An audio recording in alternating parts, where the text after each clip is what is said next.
안녕하십니까, 박병욱입니다. 6월 7일입니다. 어제는 현충일이었죠. 여러 가지 행사를 보고 있습니다. 참 우리가 지금 이렇게 살고 있는 대한민국을 갖다가 지켜내기 위해서 목숨을 잃었던 그분들을 갖다가 잠시 생각할 수 있는 그런 시간들을 가졌습니다. 제가 이제 한참 한 10여 년 전까지도 신무가이라는 그 반야신경에 나오는 얘기죠. 좀 마음에 꺼리낌 없이 좀 살았으면 좋겠다, 이런 마음을 갖고 스스로를 달래는 이제 그런 걸 갖고 있었는데, 제가 만들어놨던 그 이제 4개 주문 자리에 선인지로 31개, 4개 주문에 31개, 그것도 있었습니다만은 어느 시점에선가 제가 그 반야 신경에 대해서 강의를 하는 분들을 들어보고, 이제 불교의 어떤 전체적인 경제를 읽는다 그런 기회는 못 되고 그런 능력도 안 되고 해서 반야 신경을 여러분들의 그 강의를 들었던 것 같아요. 김용옥 교수, 그 다음에 법륜 스님 같은 분들 이렇게 해가지고 이제 들었는데, 거기에 보면 이제 보리살타, 반야바라 밀다고 신무가해, 그 다음에 무가해고 무유공포 여러 가지가 나오는데, 그 중에서도 신무가해를 이제 살다 보면은 대부분의 모든 남자들이 그러겠죠. 어떤 꿈을 가지고 도전을 해봤다가 거기에 대해서 이제 성공을 하지 못하고 그걸 또 거듭하다 보니까 굉장히 다른 또 도전하기가 좀 힘든 그건 여러 가지 하려고 했던 게 실패가 되면은 이제 결혼한 사람들은 또 경제적인 어려움도 있고 여러 가지 참 문제가 있죠.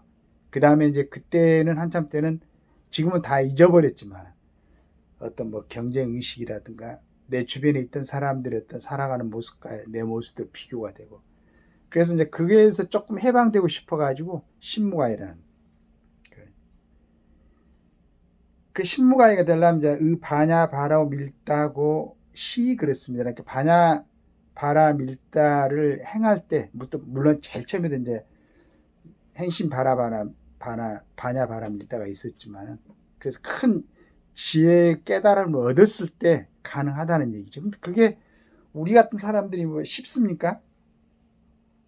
하여간 어떤 이제 상황이든지 간에 여러 가지 고시에도 실패하고 정치에도 조금 뜻을 뒀다가도 이제 실패할 수밖에 없었고, 경제적으로 그런 과정을 겪으니까 당연히 이제 경제적으로 좀 항상 좀 이렇게 어렵고, 그러나 본인의 어떤 이제 생각은 조금 이렇게 치유가 되는 같은 느낌이 들었지만, 우리 서민들은 한 달에 나가는 돈들이 있으니까 카드 결제할 때나 할 때나 항상 걱정이 되죠.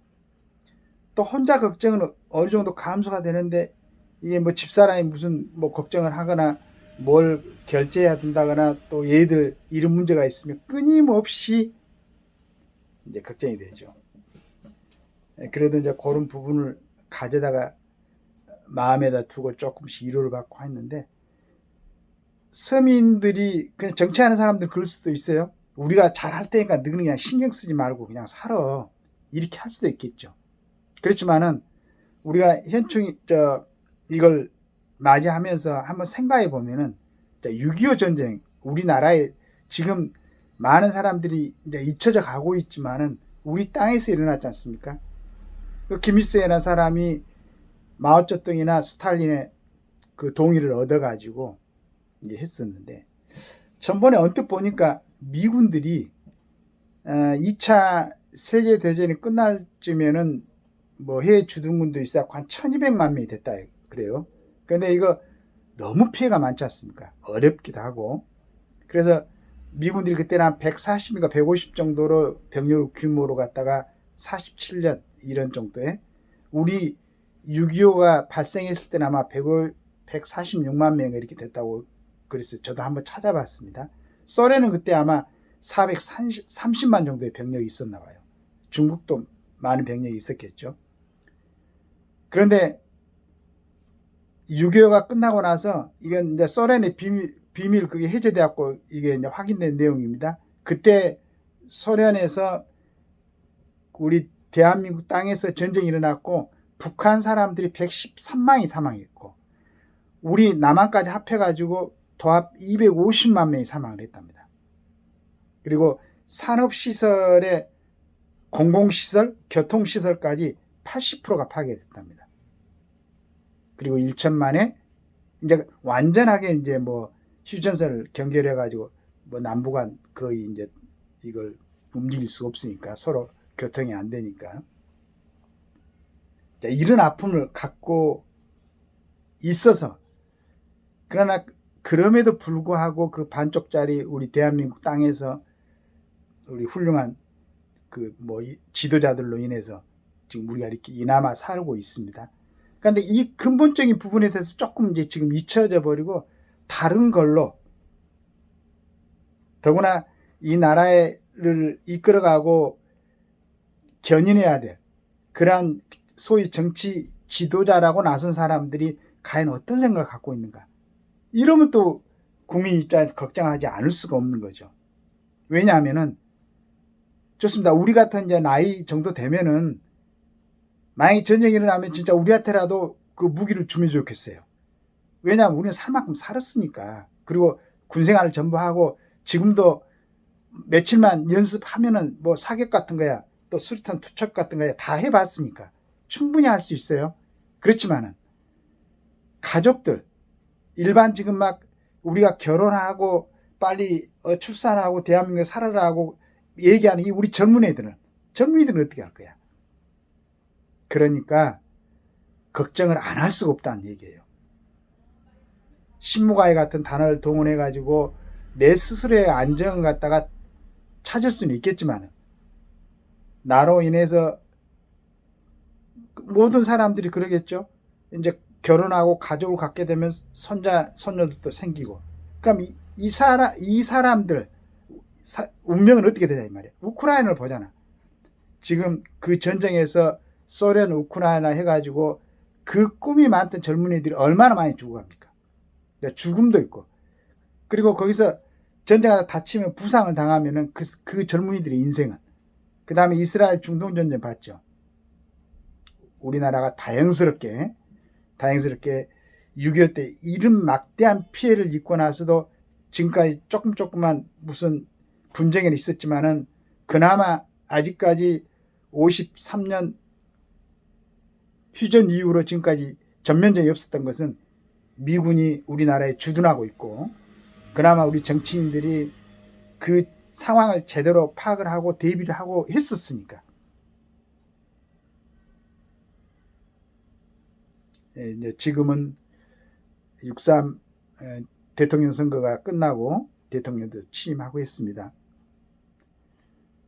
이제 바라는 건데 다시는 우리나라 이 땅에서 그 전쟁이 일어나가지고 또 이런 참혹한 피해가 일어나지 않도록 이제 겨우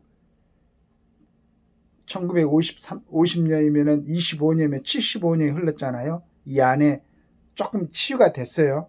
어느 정도는 물론 아직도 이상 가족들이 있고 그 후유증이 있는 분도 계시지만은 그래도 이랑 너무나 진짜 큰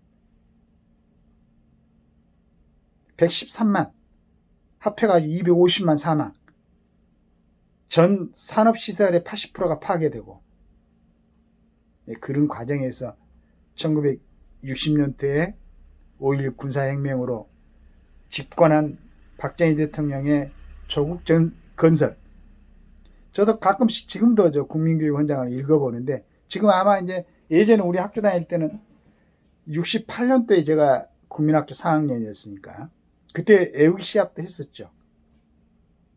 지금도 그걸 이제 거의 뭐 애우다시피 하고 있는데 지금도 그 자구 하나하나가 정말로 나라를 갖다 견제해 나갈 수 있는 좋은 문장들이에요. 좋은 문자들이고. 근데 요즘은 거의 뭐 보이지 않는다고 그러대. 제가 엊그저께 궁금해가지고 네이버에 쳐보니까 지금도 국민교육 현장 거기에 남아 있어가지고 그걸 제가 이제 뭐 이렇게 뽑을 수 있는 그런 게 잘 몰라가지고 부탁해가지고 한 장 이제 뽑아놓으려고 그러는데 제발 좀 정치하는 사람들 진짜로 자기 권한만 누리고 자기 어떤 그 팀에, 자기 단체에, 자기 정당에 이런 힘들만 구가하려고 하지 말고 지금이라도 제대로 한번 돌아보시기 바라겠어요. 지금이라도 다시 한번 6.25 전쟁에 대해서 공부를 해보고 진짜로 우리 땅에서 전쟁이 일어나면 안 되겠구나 라는 확고한 신념을 가지고 그 다음에 그걸 토대로 해가지고 국정의 전반에 대해서 고찰하는 계획을 세우고 그걸 갖다가 진행하는 그런 정치인들 되시기 바라겠습니다. 중대하잖아요.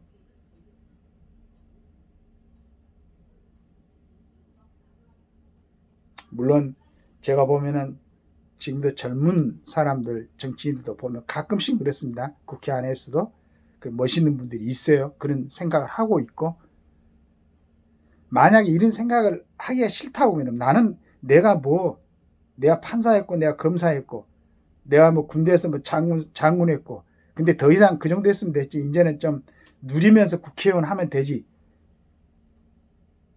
이런 생각 하신 분들이 있다면은 당장 배지 내려놓고 자기 욕심껏 자기 편하게 살고 진짜로 지금이라도 국관리에서 헌신할 수 있는 사람들한테 자리를 양보하세요. 권한을 누리면 그만큼 책임을 져야지. 그리고 그 모든 사람들의 지금 우리가 알아볼 수 있고 알 수 있는 정도의 위치에서 지금 국정에 참여하고 있는 사람들은 일반 사람들이 살아가는데 모범이 돼야지. 어떻게 일반 사람들보다 더 많은 나쁜 짓들을 하고 그러면서 우리는 권한을 누리고 잘해보겠다. 물론 지금이라도 확실하게 결심을 하고 마음을 바꿔가지고 지금까지 내가 해왔던 거 다 버리고 오늘부터라도 정말로 하루하루를 갖다가 국민과 국가를 위해서 헌신하겠다라는 각오를 한다면 또 괜찮죠. 우리 예수님도 죄 없는 사람들만 돌로 쳐라 그랬으니까 지금이라도 사울이 바울이 되듯이 그러한 자기 혁신, 자기 변화가 확실하게 변화를 이룰 수 있는 사람들만 좀 남고 나머지 사람들은 자기 욕심이니까 일반 생활 하세요. 그래야 되지 않겠습니까?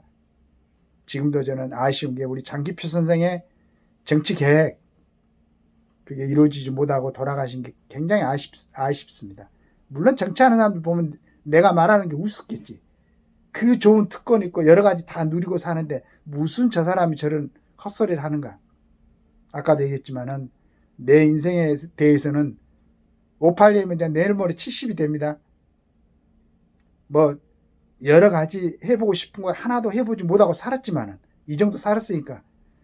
그러나 우리 후대들한테는 조금 제대로 된 나라를 물려주려면은 제대로 된 사람들이 나라의 운명에 책임질 수 있는 그 자리에서 일해야 되지 않겠느냐 하는 생각을 합니다. 좀 이제 새로 시작한다는 마음으로 전체적으로 그런 좀 바람직한 모습, 좀 국민들한테 인정받고 사랑받고 존경받는 그런 정치인들이 되시길 기대합니다. 감사합니다.